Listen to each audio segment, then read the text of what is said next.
I would like to welcome all the participants to the online session dedicated to 6th semester engineering students of Electronics and Communication Engineering. Today's session is on the topic Ground and Space Wave Propagation of Module 6, and the session will be handled by Dr. Neelakandan PC. He is currently working as Principal, Muthoot Institute of Technology and Science. Dr. Neelakandan is an academician with a passion for teaching and academic administration. He also worked as Associate Director and Academic Research at Adi Shankara Institute of Engineering and Technology. He secured his PhD, BTech and MTech from National Institute of Technology, Calicut. His area of interest include wireless communication networks. He has served his distinction in various academic positions of MG University as member, Board of Studies and Chairman of Examiners of UG. He has more than 28 years of teaching experience at UG and PG level in Electronics and Communication Engineering, spread across institutions like College of Engineering Thodupuzha, MA College of Engineering Kottamangalam, and WIACT Varuli. He has more than 10 publications in reputed international journals and conferences, and is a research supervisor under APJ Abdul Kalam Technical University and is currently guiding 5 PhD students.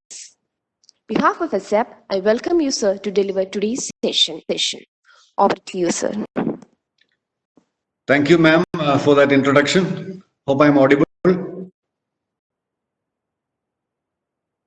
Yeah, let me at the outset congratulate ASAP for taking this initiative to have these programs taken across to the various students. And good afternoon, dear students. I'm very happy to meet you here. I hope all of you are staying healthy, staying safe at your homes. We are all getting used to new teaching learning methods.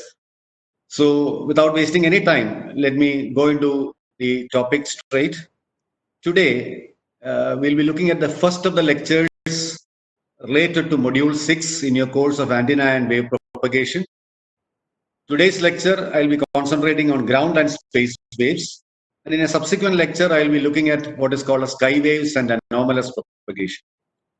Now, in the first 5 modules of this course, let me recall, that is Antenna and Wave Propagation course, what you essentially did was to try to understand the concept of radiation. How exactly does radiation take place? What are the essential conditions to be satisfied for radiation? Then you looked at how an antenna can radiate. So how does an antenna come in and how an antenna can be enabled to radiate? And based on that, you looked at basic parameters of an antenna. The basic parameters of an antenna linked to its gain, its radiation pattern, its directivity. So you try to describe the antenna in detail. And from that, you found out that when you use a single antenna, you have limitations on the directivity that you can get, the gain that you can get. Then we said we could bring in so many antennas together or a cluster of antennas and try to improve its directivity. That is where we studied what are called as antenna arrays. So how antenna arrays can be constructed and how these antenna arrays can help improve the radiation pattern and also help improve the directivity. In the 4th module, what you looked at was basically you tried to find out what are different types of antennas. Again, when you studied the parameters of antenna, you might have seen that for every application or for every frequency range, you need a different type of antenna. And antenna comes in various sizes, various shapes. So fundamental question is, for what all types of frequencies do we use a particular type of antenna? And what are the various antennas available? What are their characteristic features? So you looked at various types of antennas. What are the characteristic features and what are the various types of antennas available? Then we looked at what is called as some measurements associated with the antenna. How do we measure, for example, antenna radiation pattern? How do we measure the directivity? How do we measure the impedance associated with an antenna? So these are all the things that preceded this particular module. In this particular module, what we are going to discuss is once the antenna radiates and before it reaches the receiver, what exactly happens to the waves, or how exactly do the waves travel in the space outside, or how exactly are the radiated energy, how is it taken from the transmitter to the receiver? Or in short, what exactly is radio wave propagation? So propagation essentially means the covering the distance between the transmitter and the receiver. So for every topic that we study, associated with that, we need a reason. Why do we study this? That is very fundamental. So to start off, we'll see what is the importance, what is the specific importance of this particular module. Why do we study propagation? Now, if you look at the title, the previous title that I have given, you might have seen that it's radio wave propagation and frequency planning. So the essential reason why we study this is to get a clear-cut idea about what exactly is frequency planning, because frequency planning is essential to any communication study. So for example, if I study the propagation paths, if I study the propagation characteristics, at the end of the day, I should be able to choose a particular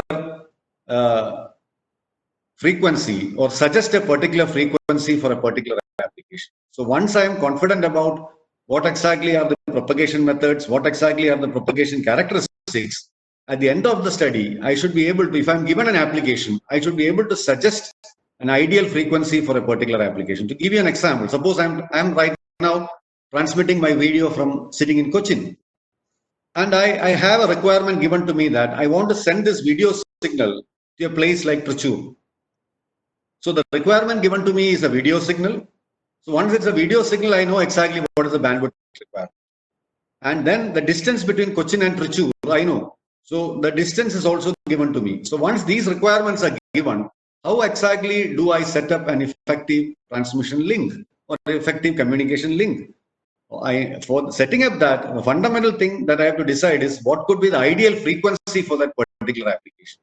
So this is what we exactly call as frequency planning. So one of the major reasons why we study this particular topic is to plan the frequencies. What is an ideal frequency for a particular application? Coming back to that question which I gave you, which could be an ideal frequency for transmitting a video signal from Cochin to Trichy. At the end of this lecture, you should be able to tell me what will be the ideal frequency. So that is why we study this. And subsequent to that, we have many other outcomes. Like we should be able to describe how the radio waves travel from the transmitter to the receiver in the different frequency ranges. So what exactly is the route taken? What exactly is the route taken by the signal from the transmitter to the receiver? What exactly is the path taken? That also will be identifying. Then each of these propagation methods that we are going to see will have certain limiting factors. So what are the things that hinder the propagation? So we'll be able to identify those limiting factors. And last but not the least, for any communication link to be successful, we should be able to tell what exactly is the field strength at a distance. We should be able to calculate, we should be able to derive what exactly is the field strength at a distance. So these are some of the things that we learn in the process by discussing the propagation methods. Now to go about it, we need to look at some of the frequency bands. So these are bands which are all familiar. You might have studied that right from your first year classes. You might have studied that in your physics class also. But this is a classification which is normally given, right from the extremely low frequencies to what we call as super high frequency as well as extremely high frequency. All these frequency ranges, you can observe that they have their own application slots. All of them have a specific application going on currently. If you look at the frequency ranges, you can see that the extremely low frequency as well as very low frequencies and the low frequencies, they have limited application as of now, but they are still being used. Medium frequency, again, limited application still being used. High frequency, again, limited application, but still used. Most of today's application falls in the very high frequency as well as ultra high frequency band, and mostly in the ultra high frequency band. That includes all our television broadcasts, all our mobile communication, a bit of satellite communication, everything falls in the ultra high frequency band. But you also have what is called as a super high frequency band, where what we are talking about is 5G now. When we get into 5G, mostly we'll be talking about the 3 to 30 gigahertz band. So currently the frequency, one thing that you might have observed as you study communication is, as the requirements increase and new developments come, we need to support more and more services. We are migrating to higher and higher frequencies. So that is a golden rule. We are going to migrate to higher and higher frequencies as our requirements increase. But when we migrate to higher and higher frequencies, the advantage that we get is in terms of the bandwidth, obviously, but we have disadvantages in terms of the attenuation. We have disadvantages in terms of the working with very narrow signal pulse widths, etc. So, but the fact remains that when we move into 5G and future technologies, we'll be working in very high frequencies. So, what exactly are the modes of radio propagation in all this? This slide, which I've taken from the Antenna and Wave Propagation book by Cross, tells you that essentially, if you look at the low frequencies as well as the VLF frequencies, you can see that it's mostly ground waves. If it's short range, it's mostly ground waves, and a bit of ionospheric waves also come in when it's short wave. Sorry, when it's short range. And during daytime, sometimes it's ionospheric wave. At nighttime, it's almost ionospheric wave. But if you look at medium frequencies, short range communication is essentially using ground wave, and daytime also is essentially using ground wave. And when you look at HF, you can see that it's essentially ionospheric wave. And when you go to higher frequencies, you can see that most of the case it's a direct wave. This direct wave is what we are going to call as a space wave, which travels mostly in the what we call as the atmosphere, Earth's atmosphere. So this captures what exactly are the radio wave propagation modes in the various bands. We'll get back to this in detail as we proceed. And this is another slide, which is again from Cross, that book by Cross, Antenna and Wave Propagation by Cross, which tells us what are all the various frequency bands and the typical applications. The typical applications are mentioned in all this, and the various characteristic features of all the various frequency bands also. This is extending the previous slide, nothing new covered in this. Now we get specific to some of the methods of propagation that we are interested in. We will be essentially looking at three fundamental methods. This is something which, if you recall, you might have studied in your +2 class in physics, where you had a communication module, if you remember, or a communication segment, and you studied some of these methods of propagation. So ground waves, fundamental, as I mentioned, they are essentially used in VLF and LF. 3 to 30 kilohertz band is VLF, and low frequency from 30 to 300 kilohertz. In both these bands, the major component is ground wave. And in the medium frequency band, 300 kilohertz to 2 megahertz band, 300 kilohertz to 2 megahertz band, which we call as medium frequency, again, the major component is ground wave. So the typical applications of this, especially it's VLF, if you remember, it's 3 to 30 kilohertz, it's your sound waves.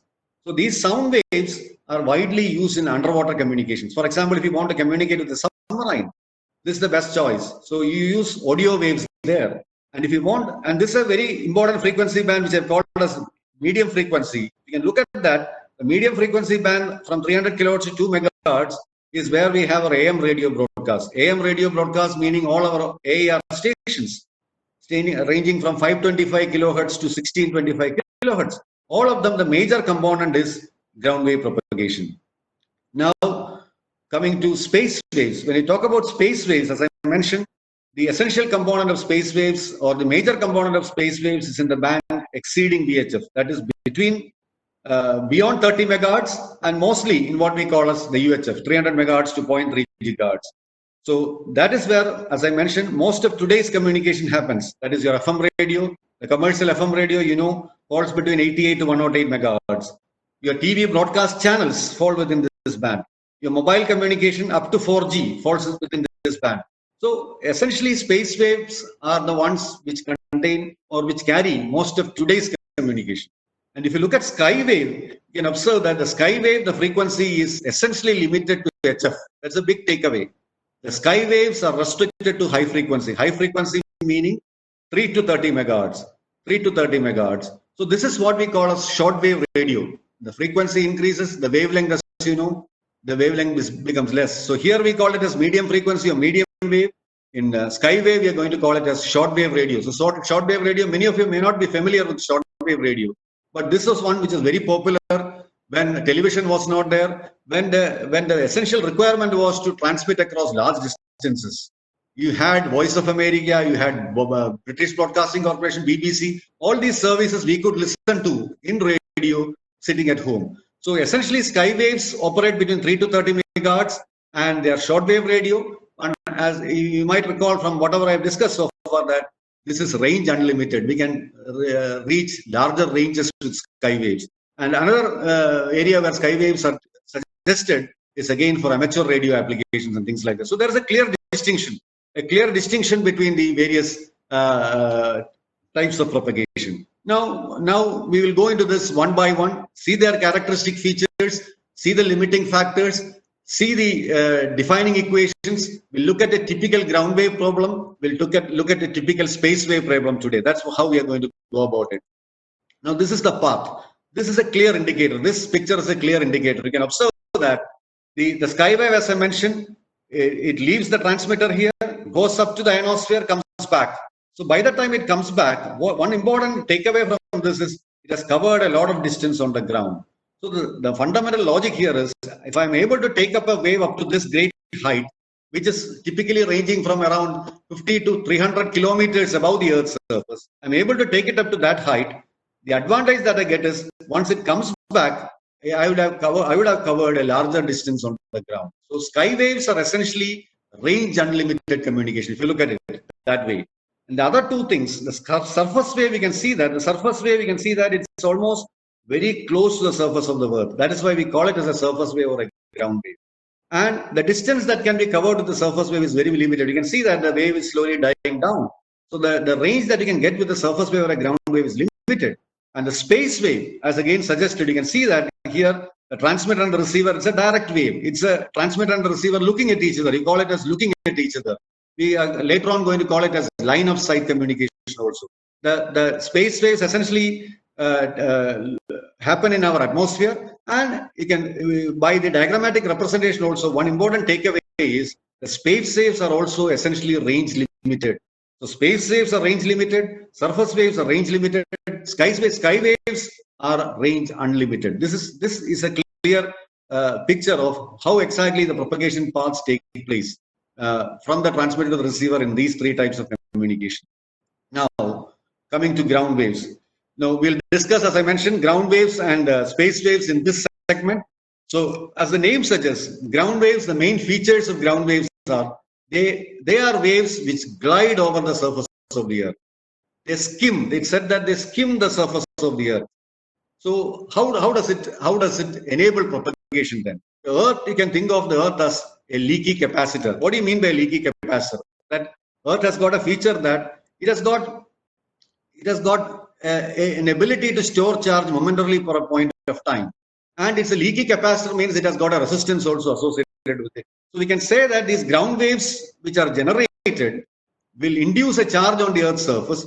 And if there is a continuity of this process, we can see that a current could be set up along the surface of the Earth, leading to a propagation with the help of the Earth. So that is why we call it as a ground wave. And you can observe that if it's a leaky capacitor, because it has got a finite resistance, these waves are going to get attenuated. And when will they get attenuated? As the distance increases. Because as we propagate down the Earth's surface, naturally the attenuation also will be more. So to aid this propagation, fundamentally to ensure that this propagation, we are able to take it across a distance. Fundamentally, we are making use of the Earth for propagation. We use what are called as vertically polarized antennas. The vertically polarized antennas, again, if you remember your antenna discussion on antennas, the fundamental way we look at polarization from an antenna is the way in which it is oriented. So if an antenna is oriented vertically, generally we can say that the waves coming out of it are vertically polarized. So these are all essential requirements of the ground wave propagation. So essentially we work with vertically polarized antennas. If we use horizontally polarized antennas, again propagation can take place. But when the antennas are very close to the surface of the Earth, the propagation may not be effective. That is, the wave which is the field which is generated may get short-circuited with the already existing field. So it's always advisable to have vertically polarized antennas for ground wave propagation. So it's a very important feature associated with ground wave propagation. Now, this received signal strength that you have at the receiver in ground waves is going to be a combination of two waves. That is, you can have a wave which is traveling very close to the surface of the Earth. And you can also have a component which is reflected from the surface of the Earth. So if you have an antenna which is having a height, a certain height, you can imagine a policeman talking on a walkie-talkie. When he's talking, he has got a height and he'll be holding the antenna a bit high. So there is naturally a wave which is being induced on the surface of the Earth, as I mentioned. You can also have a component which is getting reflected from the Earth's surface. So these two components can finally give you what is called as a signal strength at the other side. So definitely it depends upon the type of the soil that is going to come in between. So certain cases, the soil will be very conducive to reflected field strength. For example, the best sort of such soil could be what you call as a seawater medium. If you have a seawater medium, means its conductivity is high. So if the conductivity is high, the reflected wave component will be greater in terms of field strength. So naturally, this is something which we observe also. So suppose we have some fishermen going out into the sea, and if they are using this ground wave for propagation, you can see that they get an extended range with the help of seawater, because the received field strength, because of the contribution of the reflected field strength, which is going to be high with a highly conductive medium. So to get into that, we look at some of the other features of ground waves. So I said they travel very close to the surface of the Earth, and they also suffer a tilt. This tilt is what we call as because of the effect of diffraction. So as the waves proceed down the surface of the Earth, and the Earth, as we know, has got a finite curvature, and definitely there will be a bend as we proceed along the Earth's surface. So this leads to a tilt of the wave. This tilt also will limit the distance that we can cover with ground waves. So if you want to identify three limiting factors of ground wave propagation, one is obviously the frequency. We'll come back to that. So there is going to be a range of frequencies for which the ground waves, the strength of the ground waves are definitely high. But as the frequency increases, the attenuation becomes high. So we cannot use ground waves beyond a certain distance. So frequency and distance are going to be definitely limiting factors because of the diffraction, because of the attenuation. And definitely, as I mentioned, the type of the soil also is going to play a very important role. So I gave you an example of seawater medium. So we have a marshy area and you have a seawater medium. Two examples. For example, I say this, always you should be linking it to practical examples. See, if I want to set up a transmission link, for example, in a marshy area, like a tea plantation area, and I want to set it up in a region which has got a lot of water bodies, saline water bodies. So for example, you can consider our own state. We have a Kuttanad area as well as a tea plantation area like Munnar. So I want to set up a ground wave link in both these places. The range that I can achieve in both these places are obviously going to be different, fundamentally because of the fact that in a marshy soil, it is not going to aid my reflected field strength. While in a brackish water area like Kuttanad, definitely the field strength that I can achieve will be much higher. So these are all very important things associated with ground wave propagation. The type of the soil is very important, and it can be a limiting factor. It can be an aiding factor in certain cases. So frequency, distance, and type of the soil are limiting factors. As I mentioned, attenuation that a surface wave undergoes because of the induced voltage, it depends on the electrical properties of the terrain. And the electrical properties, if you remember, any media that you have has three fundamental media constants. One is the conductivity, other is the permittivity, and the third, as you know, is the permeability. In this case, ground wave propagation, the conductivity as well as the permittivity of the soil is going to play a major role. And that is what is going to decide some of the defining equations in the case of ground waves. So it's definitely going to depend upon the terrain. The best type of surface, as I mentioned earlier, is the one which has got good electrical conductivity. When you have good electrical conductivity, the range that you can achieve is much higher. Refer to that Kuttanad example which I told you. And better the conductivity, the less the attenuation. So these are all linked parameters. So think of your sigma, think of your permittivity, and that is what this is going to decide. And we have tables. We have tables where the various features of the soil are captured. So for example, I've shown something here as an example. So I've mentioned the seawater where the conductivity is good. We also have definite values for conductivity. I've not shown it here. Flat and loamy soil, the conductivity is fair. Fresh water, it's fair. Rocky terrain is poor. So desert also is poor, and jungle is almost unusable, we say, in terms of conductivity. So conductivity of the soil is going to play a major role. And conductivity is plotted. Conductivity is available for all these types of soil. So that helps us set up ground wave communication links or plan our ground wave communication links better. And plan it better in the sense within, say, the requirement is given to you. The communication link always design works like this. The requirement is given to you. And based on that requirement, how do you choose a proper frequency? How do you choose a proper transmitter power. How do you choose a typical propagation path? So if we want to choose all this, we need to have a fair idea about what exactly is the nature of the soil that comes in between, especially in the case of ground waves. Now, to sum up, the frequency of the surface wave is increased, the more rapidly the surface wave will be absorbed or attenuated. So that is a big takeaway. As the frequency is increased, the attenuation is going to be more. This is true for any type of propagation, more so in the case of ground wave. Because of this loss by attenuation, the maximum frequency suggested for any application using ground waves is about 2 megahertz. So that is setting a limit, we can say. Up to 2 megahertz, we can set up a link safely using ground waves. I mentioned about VLF, I mentioned about LF, I also mentioned about medium frequency. So if you want to set up a reliable link using ground waves, the best choice would be up to around 2 megahertz, nothing beyond 2 megahertz. 2 megahertz, it's fairly reliable, it'll give you a good distance, you can set up a reliable link. So I've given typical applications. I mentioned VLF 3 to 30 kilohertz for submarine communication to saline water, ship to shore communication, shore to ship, specific applications. And this is one which is used for broadcast. I mentioned about medium wave or medium frequency for our AM radio, conventional AER stations all use ground wave as a predominant signal component during propagation. So these are typical applications of ground waves. Now this is very important. How do we look at a typical ground wave problem? Typical ground wave problem means you are given a requirement. Once you're given a requirement, how do you set up a ground wave link? It's not just studying some equations. It's not just getting used to these parameters and so on.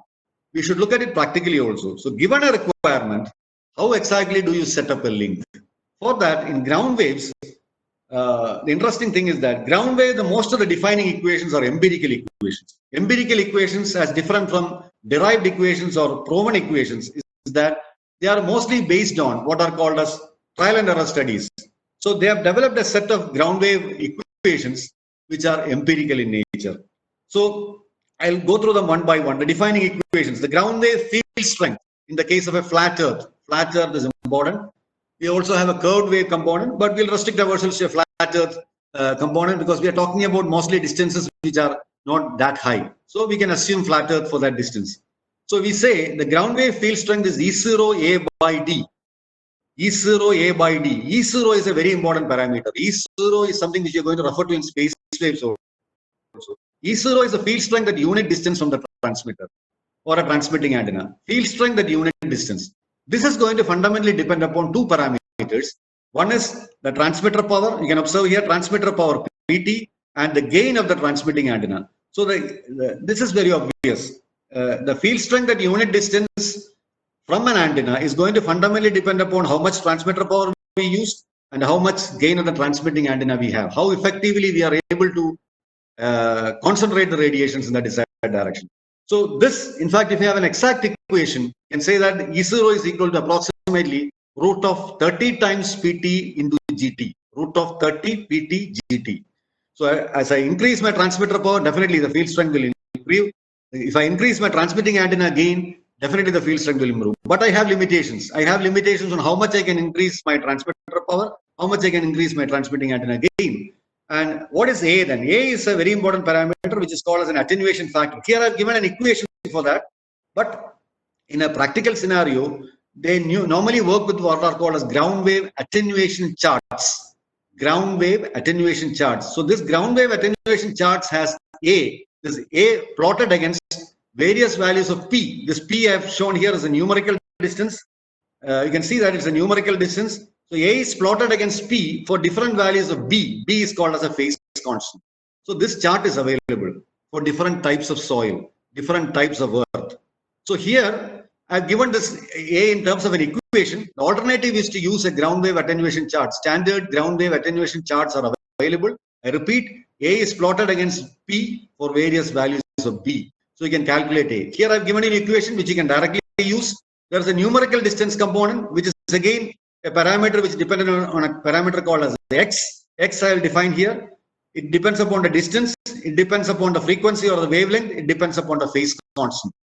And this phase constant in turn depends upon, as I mentioned, the permittivity of the soil, that comes in between. And it also depends upon this X. This X is a parameter which is similar to your loss tangent, which you have studied in your electromagnetic wave propagation. And this X is equal to 18 into 10 raised to 3 sigma by F in megahertz. F is in megahertz. Sigma is the conductivity. So look at these four equations. You can observe that almost all the limiting factors that I mentioned in ground wave comes in here. I mentioned about the frequency. So frequency is going to be a limiting factor. Distance, I mentioned distance is going to be a limiting factor. I mentioned about conductivity or the type of the earth, which is going to be a limiting factor. I mentioned about the permittivity, which is also going to be a limiting factor. So these are empirical equations. That's why I'm not going into the derivation as I mentioned. And these are the empirical equations which describe ground wave propagation. To go about it, as I said, depending upon the type of the soil and depending upon the link that you want to set up, you need to look at the ground wave attenuation chart. If you don't have the attenuation chart, you can use this equation and all these things follow from there. So the electric field, ultimate purpose of this is to find out the electric field strength available at a distance. See, usually it works this way. The problem given to you will be set up a ground wave link. That's a problem given to you. To ensure that I have this much field strength at a distance. That means I have, say, 0.1 millivolt per meter at a distance of around 100 kilometers. That is a requirement given to me. So based on that requirement, that is E is given to me. E is given to me. How do I set up a link in such a way that I'm able to take care of the distance? I'm also able to take care about identify a suitable frequency, looking into all these parameters associated with ground waves. That is how you define a ground wave problem. Let's look at the typical ground wave problem. I'll given a problem here. I'll read that for you. That is a ground wave of 0.5 millivolt per meter is obtained at a distance of 20 kilometer from a transmitter operating at 2 megahertz. So here it's the forward path. It's not the design problem. Here it's a different sort of problem where you're given that a ground wave of this much strength is available at a distance of 20 kilometer and the transmitter is operating at 2 megahertz. Here you're asked to find out estimate the field strength of the transmitter if the wave is vertically polarized. It's given. It's vertically polarized. Efficiency of the antenna is given. The conductivity of the soil is given. The permittivity of the soil is given. So here it's not a design problem, but here you're asked to find out the transmitter field strength provided you're getting 0.5 millivolt per meter at a distance of 20 kilometer and the frequency is also given. So it's a typical problem where you're asked to find out the transmitter power or transmitter field strength that we use to get this much 0.5 millivolt per meter at 20 kilometers. And using the defining equations, the steps are as follows. We first find out X, refer to the previous equation for finding out X. I mentioned this. You know sigma, you know F, so you can find out X. The values have directly, you can take this and solve it on your own. You can check with the values. Then we find out B using the defining equation again. Tan B you can find, and from that you can find B. You can find out P from the defining equation again. Defining equation I've shown in the previous slide. Pi by X into D by lambda cos beta. You can find out P. From P you can find out A, which is the attenuation factor, and based on that you are given the value of the E0. E0 is nothing but 0.5 millivolt per meter. You are given the distance 20 kilometer. Attenuation factor you have found out. From this you are able to find out the transmitter electric field strength. So an interesting takeaway from this we can observe is that to get a field strength of 0.5 millivolt per meter, imagine 0.5 millivolt per meter at a distance of 20 kilometers using a frequency of 2 megahertz, I need to supply an electric field strength of 442 volts per meter. You can see the amount of attenuation involved. So it's 20 kilometers. I am supplying 442 volt per meter. At 20 kilometer, I'm getting only 0.5 millivolt per meter. Now, whether this 0.5 millivolt per meter is sufficient, that depends on the requirement that is given to you. So it depends on your receiver sensitivity and things like that. So this is a typical ground wave problem where you use the defining equations and set up a link using the various parameters of the earth and the ideal frequency which can be used, as well as the transmitter power that you require from the transmitter and to get a clear-cut idea about the field strength that you can get at a distance. So this completes our discussion of ground waves. I can stop here and take a look at some questions.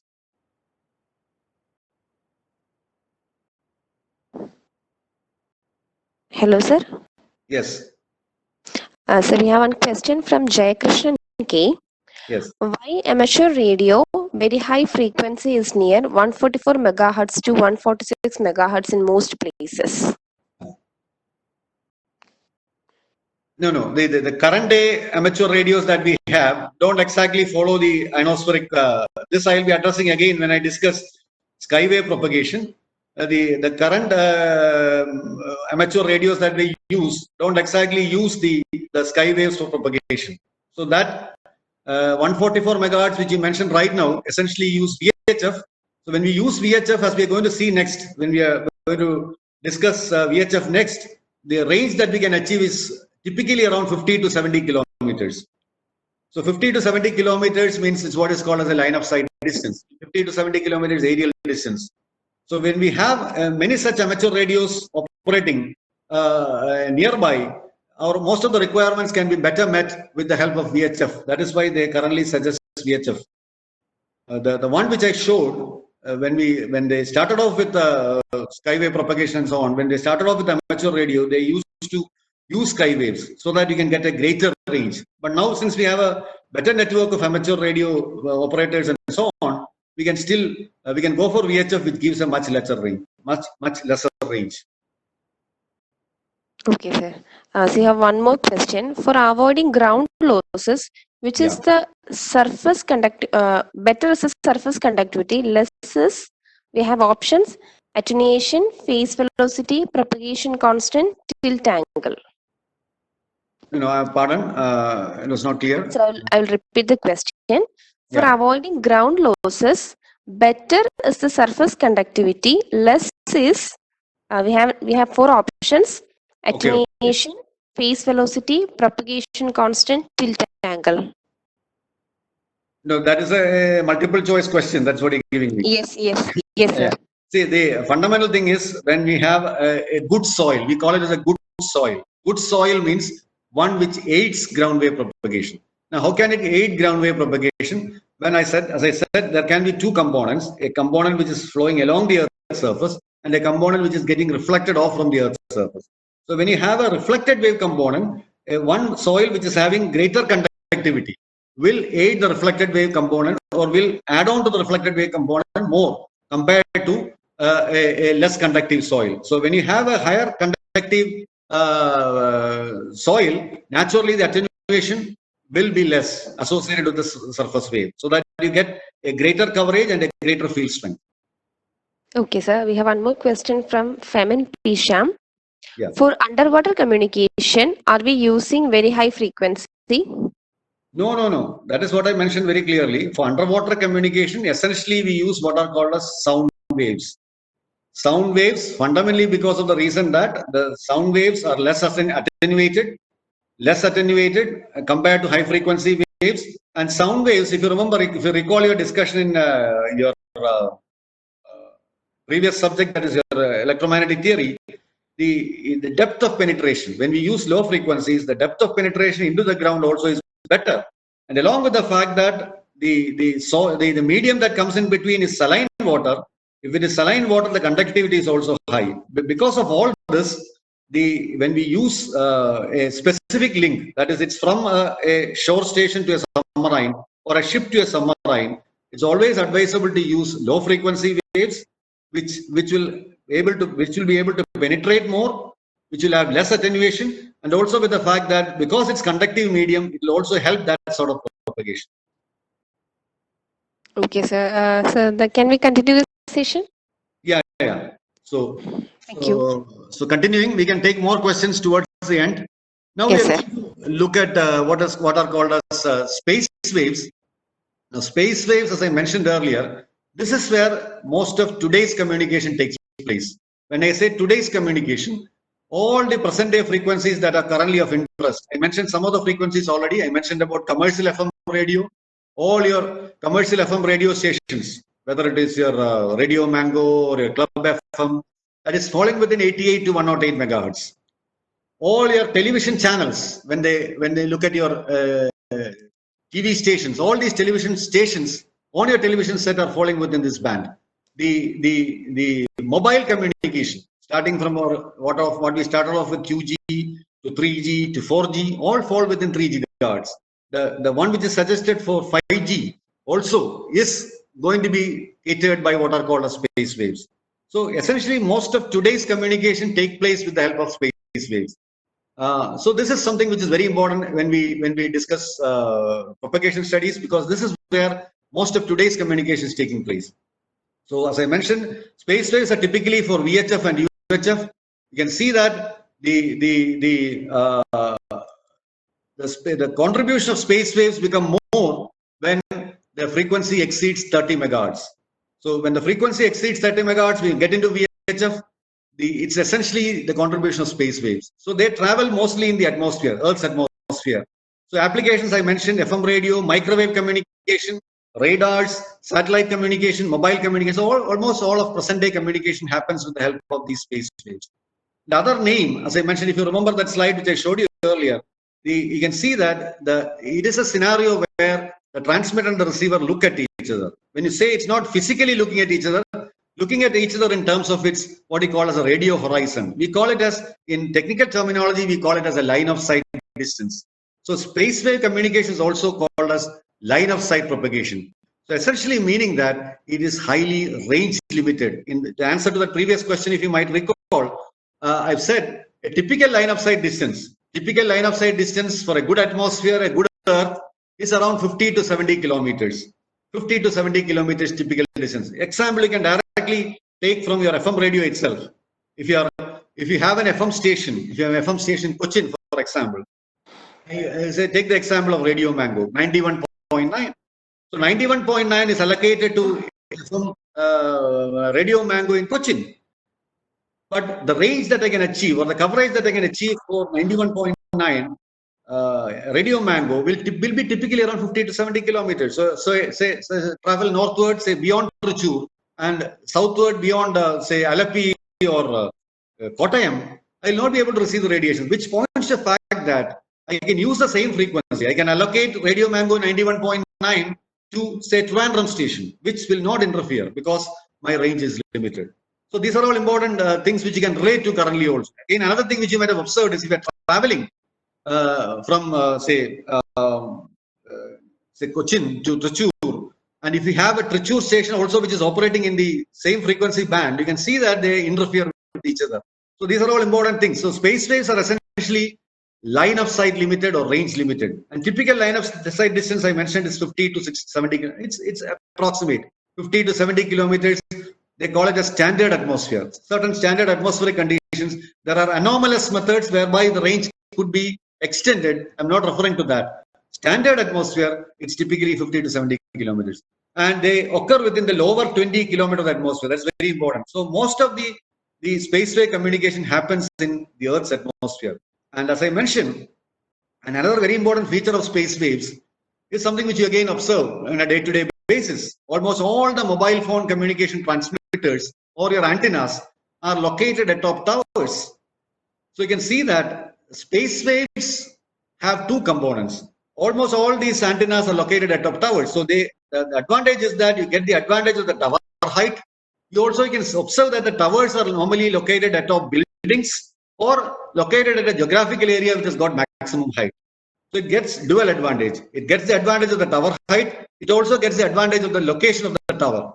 So basically what I'm trying to convey is the space wave can have a direct component, which I showed you, where the transmitter and the receiver look at each other. But because it's at a height, the antenna is at a height, you can have a wave coming to the Earth's surface and getting reflected also. So space wave can have two very big components. One, a direct component, which is having very little disturbance because it's going directly. There is no medium, there is no disturbance or obstacle coming in between. That field strength could be very high, and there could also be a reflected component. So all these are things which point to the fact of what is called as wireless communication also. Now, wireless communication, most of the wireless communication is essentially with the help of space waves. So when we use space waves, when we have wireless, you might have observed that again, a mobile is an excellent example.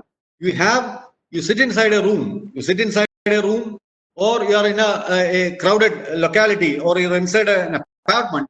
You can see that the field strength is relatively low. You can observe that on your mobile phone also. The field strength indicator that you have on your mobile phone there's a bar on your mobile phone which gives you the received signal strength indicator. So you can see that the field strength is less when you're inside a room, means that you're getting so many components which finally becomes your received signal, because you can have multiple reflected components. The reflected components could be from the earth, reflected components from your walls, reflected components from any of the obstacles, the vegetation, the buildings, anything. So many reflected components will come and it will bring down your field strength. But if there is a possibility that there is a direct wave coming, that is the transmitter and the receiver looking at each other, you'll have a fairly good field strength. You can observe that if you go to the terrace of your building, or if you are standing in a plain ground where you don't have many buildings or many obstacles nearby, you can see that the field strength is better.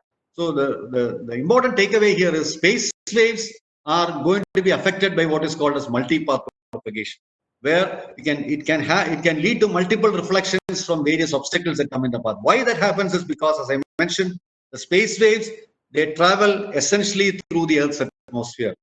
So waves can travel directly or can travel after reflecting from the Earth's surface to the troposphere. So it's also sometimes referred to tropospherical propagation. So many names given to it: tropospheric propagation, line of sight propagation, or just space waves. Now, we look at some of the other characteristic features or limiting factors. As I mentioned, one of the takeaways or one of the learning outcomes from this is what are the limiting factors in space waves. So it's very obvious now, because it is propagating through the atmosphere. Essentially, it is going to be limited by the curvature of the Earth. We know Earth has got a finite curvature, and the radio waves, when they are propagated, they tend to follow the curvature of the Earth. So they tend to bend. They tend to bend as they follow the curvature of the Earth. So when they propagate in the atmosphere, and then they are going to be heavily limited by this curvature. So because the Earth has got a finite curvature, there will be a limitation on the maximum range that can be achieved. So curvature is going to be a limiting factor because the radio waves bend. Another very important parameter is going to be the obstacles. All the obstacles that come in the path. So that is why they say, before you set up a space wave link, before you set up a link using space waves, you need to find out what exactly is the nature of the obstacles that come in between. Whether it is a building, and if it's a building, what's the type of the building? Whether vegetation, again, you have vegetation with a lot of, you can have leafy vegetation, you can have scanty vegetation, but type of vegetation. Mountains, certain type of mountains say they are absorptive type, certain types reflect. Water bodies, if they come in between, what is the type of water body? As I mentioned earlier, if you have a water body which is saline in nature, they may aid your signal strength. If it is a marshy soil that comes in between, they may not add on to your signal strength. So you need to find out what exactly are the obstacles in the path before you set up a space wave link. And the third and very important thing is all the atmospheric effects that come into picture. That is starting from your water vapor content, your dust particles, rainfall, etc. I'll give you an excellent example linked to rainfall. You can, if you are using DTH at home, you can see that when there is heavy downpour, that is DTH. If you are familiar or if you are aware, you know that DTH broadcasts on the KU band, that is 14 to 11 gigahertz, which is essentially we are going to use the Earth's atmosphere. So when you have rainfall, they call it as rainfall attenuation, and rainfall attenuation is found to be maximum in the KU band. So you can see that there is a certain outage. You call it as an outage, signal outage, especially when you have rainfall. So that is basically because the physical way of looking at it is the time period of the waves at those frequencies become comparable to the size of the raindrops. So it's interesting. So rainfall attenuation is going to be very prominent at these frequencies. So dust particles, the water vapor content, the obstacles, the curvature of the Earth all limit. So what we are coming to, or what we are trying to say, is that space wave is going to be highly range limited. Space wave is going to be line of sight limited. Space wave is going to have limitation in terms of the maximum range that you can cover. But we need to find out. We need to find. I gave you a value that is 50 to 70 kilometers typical distance. So how do we identify?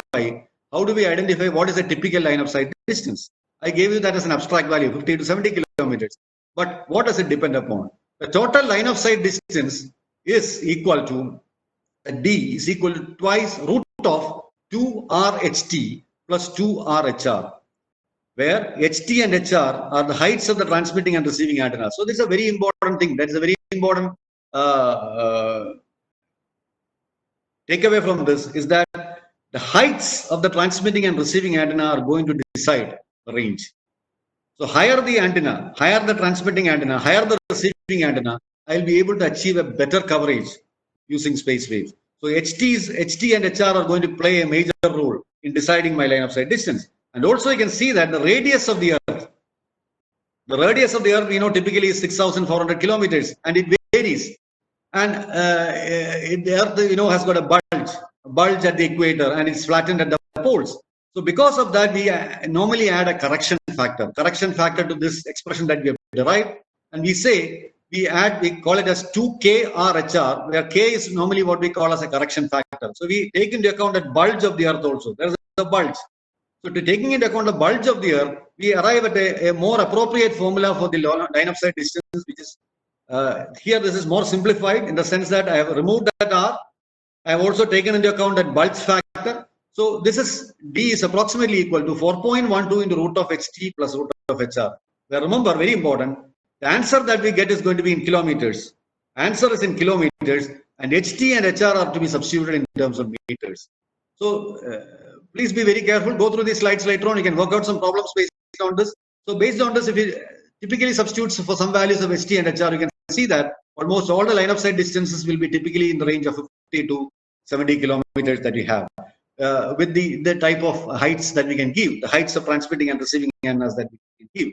So remember, this is a more abstract formula, 2RHT plus 2RHR. This is what you might have studied in your physics classes in school. This is a more exact formula where I've taken the bulge of the Earth also into account, where you can use the line of sight distance is equal to 4.12 into root of HT plus root of HR. So there's a more exact formula taking into account the bulge factor also into account.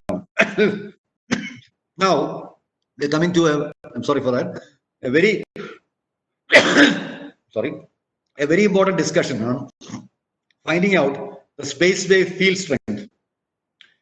Now, what is the field strength at a distance? What can be the field strength at a distance due to a space wave? We have seen that there are three limiting factors for the space wave: the curvature of the Earth, the obstacles in the path, as well as the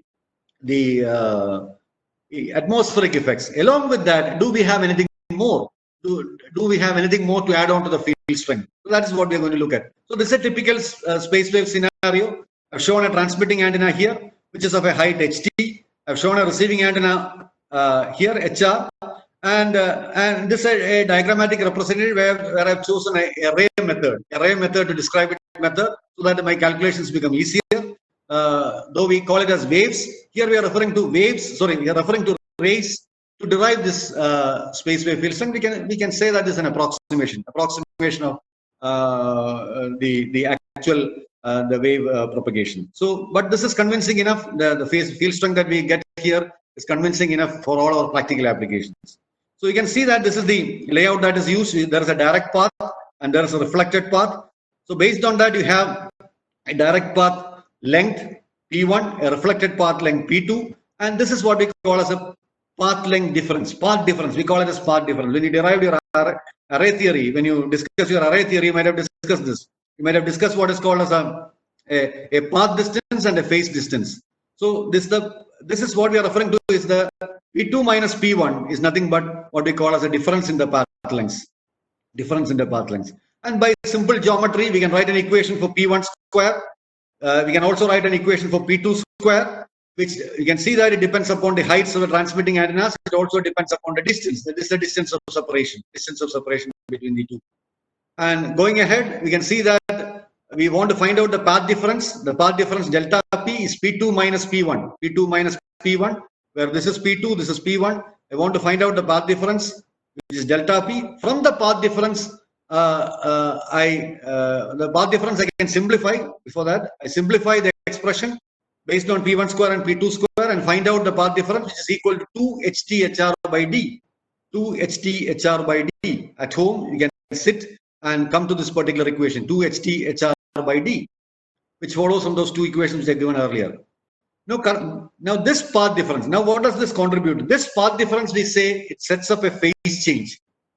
Because there is a path difference, there will be a phase change. Now, we need to find out the phase change. The phase change is equal to 2 pi by lambda. 2 pi by lambda, if you recall, is beta. 2 pi by lambda is beta or the phase constant, and beta times your path difference. So 2 pi by lambda into your path difference gives you 4 pi HTHR by lambda d. You can observe 4 pi HTHR by lambda d. So 2 HTHR by d becomes 4 pi HTHR by lambda d, which is nothing but your phase change. Now, we need to find out the resultant. So we can have a direct wave, we can have a reflected wave, but ultimately this gives gives rise to what is called as a resultant. And this resultant wave is what generates our field strength at a distance.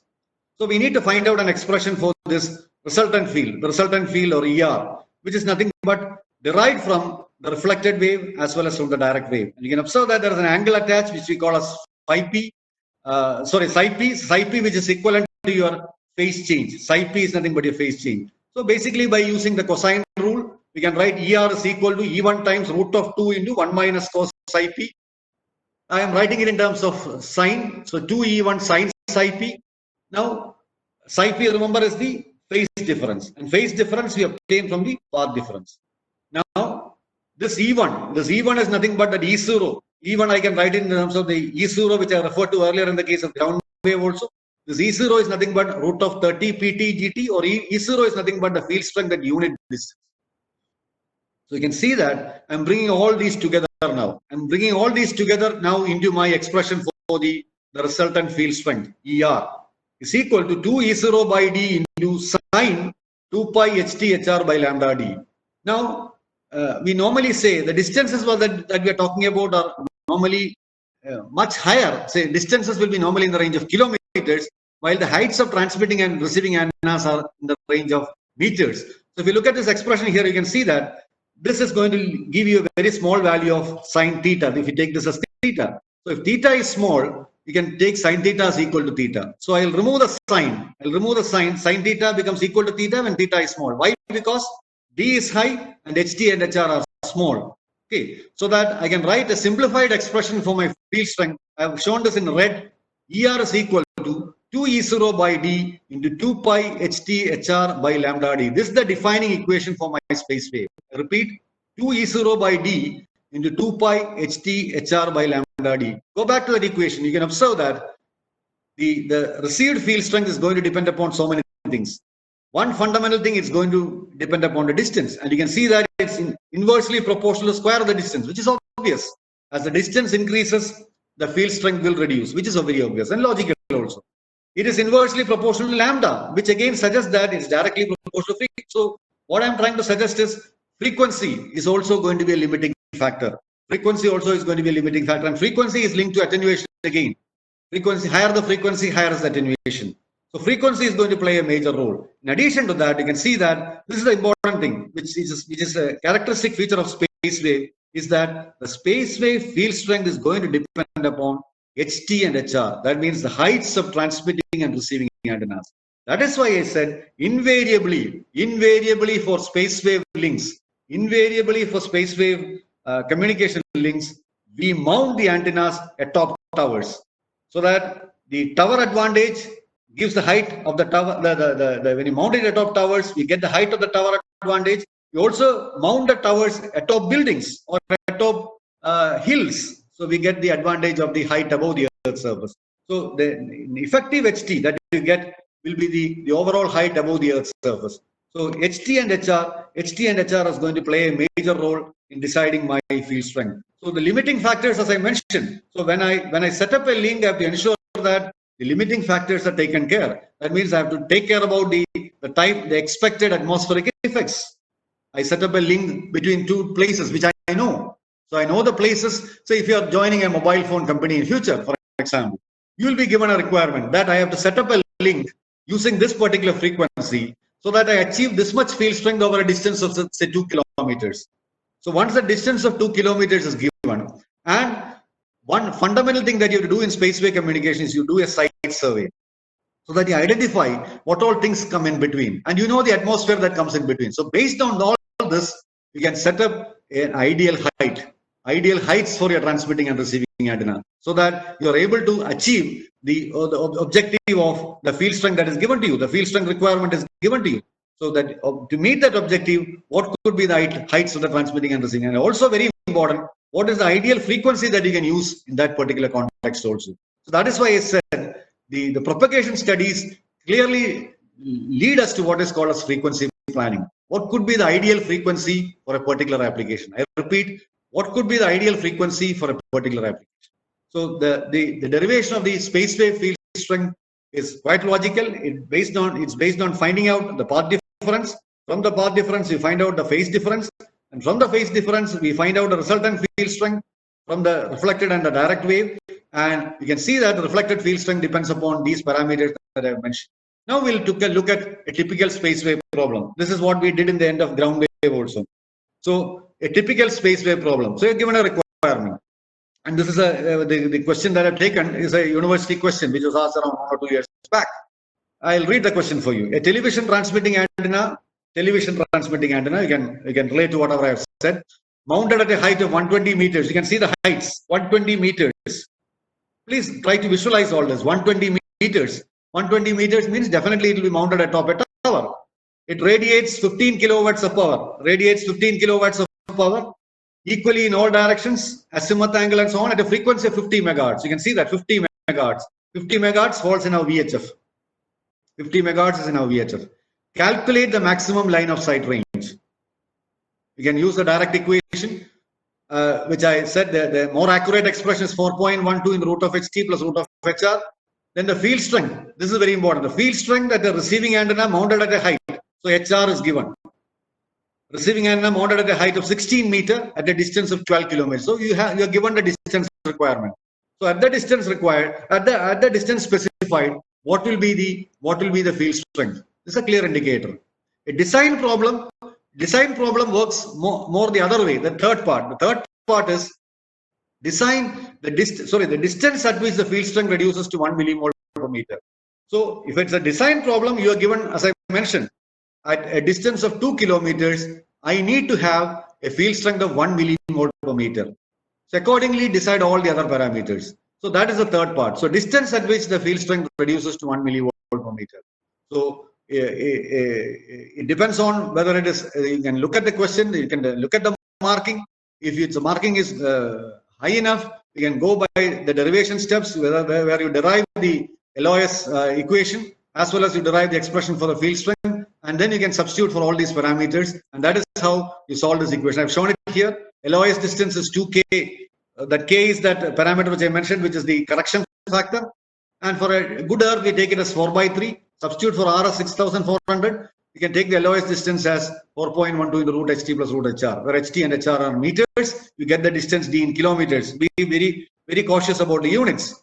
And this is the expression for the electric field strength, where E0 is the field strength at unit distance, and it's equal to root of 30 PT GT. It is nothing. It's nothing new. This is something which you are familiar with right from your electromagnetic days, and these are the steps by which I get this. So typically, I given that in the previous slide also. So if it's a 1 kilowatt transmission, and if it's a distance of around 1 kilometer, I get this E0 to be around 300 millivolt. That's an indication. So the field strength at unit distance can be found out with the help of root of 30 PT GT, where PT is the transmitter power and GT is the gain of the transmitting antenna. So the higher the transmitter power, naturally the field strength at unit distance is more.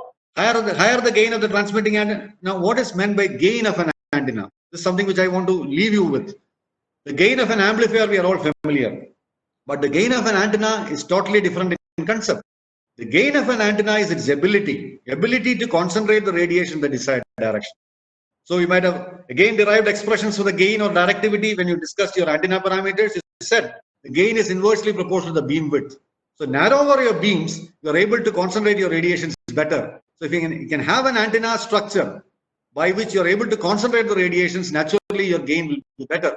And if the gain is better, naturally it adds on to your signal strength. So these are all additive parameters. But we have limitations. We have limitations on the transmitter power. We have limitations on the gain of transmitting antenna. With those limitations, we can definitely aid to the signal strength. So these are what we call as aiding parameters. and the degrading parameters are the distance and the what we call as the frequency. So frequency, higher the frequency, the attenuation is going to be more. Higher the distance, the attenuation is going to be more. And we can offset that to some extent by improving the heights of the transmitting and receiving antennas. So space wave field strength essentially depends on improving the heights of the transmitting and receiving antennas, choosing an ideal frequency, choosing an ideal distance, and also taking care of the fact that by improving the transmitter power, by having highly directive antennas, we can improve the space wave field strength. So this is the most important type of propagation that we are currently using, because as I mentioned earlier, this is where most of today's communication lies. And this is where I end my first lecture. What we have remaining is what is called a skywave and anomalous propagation. Anomalous is not normal. Anomalous means not normal, where it's again using the atmosphere, but we are able to get an extended range because of certain anomalous things that happen in the atmosphere, which are called as duct propagation, troposcatter propagation, and so on. That I'll take up in the next lecture. If you have any questions linked to any of these things that I mentioned with respect to ground waves or sky waves, sorry, space waves, you can ask me. Thank you. Thank you, sir. We have a question from Sanish KP. Yeah. Reduction in field strength is experienced nowadays more compared to years back. What is the change occurred in communication scenario? Yeah. Very good question. This is something which we are going to live with. So I'll give you 3-4 scenarios. The present day link, for example. I hope you are mostly referring to the mobile communication field strength. So you can observe that the user density has increased like anything. The worst case scenario I often give in my class also is, imagine a Sunday afternoon in a location like Lulu Mall, where thousands of people are available within a very short radius. So user density has increased. Our mobility has increased. See, previously we were all stationary consumers. Now we are all continuously moving. Again, the worst case scenario in such a case would be, imagine myself moving in a fast moving train. So my mobility becomes, or my velocity becomes the velocity of the train. So in that case, the major challenge is that the channel is also continuously changing with me. When the channel is continuously changing with me, you'll be discussing this in detail when you discuss wireless communication also. This is going to be a major challenge. User density has increased. The mobility, every user mobility has increased. The third thing is, as I mentioned, we have a lot of structures being built around us now. So if you, the worst case scenario, again, I mentioned about 3 worst case scenarios. The third worst case scenario could be, you are living in a high-rise apartment, and you have high-rise apartment means you have all the walls close by. You have a lot of corridors. You have so many people living within a very short area. So we need to have more and more defined cell structures. You studied the hexagonal cell structure when you studied your basic cellular communication. So we need to move to more and more sophisticated technologies when we address all these issues. So these are all challenges as of now. And because in all these methods we are using the atmosphere, all this will come into play. So in the 5G scenario and so on, when we migrate to higher and higher frequencies, these challenges will keep on increasing. Okay, sir. Thank you. We have another question from Muhammad Rashan. Space wave is the range limit. If space wave is range limited to 70 km, then how a 91.9 radio mango reaches Kasaragod far away from Cochin? Kasaragod, you will not be listening to radio mango from Cochin. If you are listening to Kasaragod, either it would be from a station in Kannur, or it would be from a station in, say, Mangalore. No, Mangalore will not have radio mango, but it would be probably Kannur. I'm not too sure about whether they have radio mango in Kannur, but radio mango Cochin, if it is coming there, it will be some anomalous method by which, as I said, you can get some extended range, especially during certain times. I'm sure you'll not be able to consistently listen to a signal from Cochin. Okay, sir. Thank you. We have another question from Femin. As coming to 5G communication, can it offer the farthest area coverage? No. 5G is essentially talking about, as I mentioned, we are going to millimeter wave frequencies. We are going to frequencies beyond 5 gigahertz. So present day, we are using somewhere close to 3 gigahertz. So 5G, we are going to move to very high frequencies. When we move to high frequencies, obviously, the major limitation in terms of is the pulse width. The pulse widths become very narrow. So when we work with narrow pulse widths, the range that you can get with narrow pulse width is going to be very limited.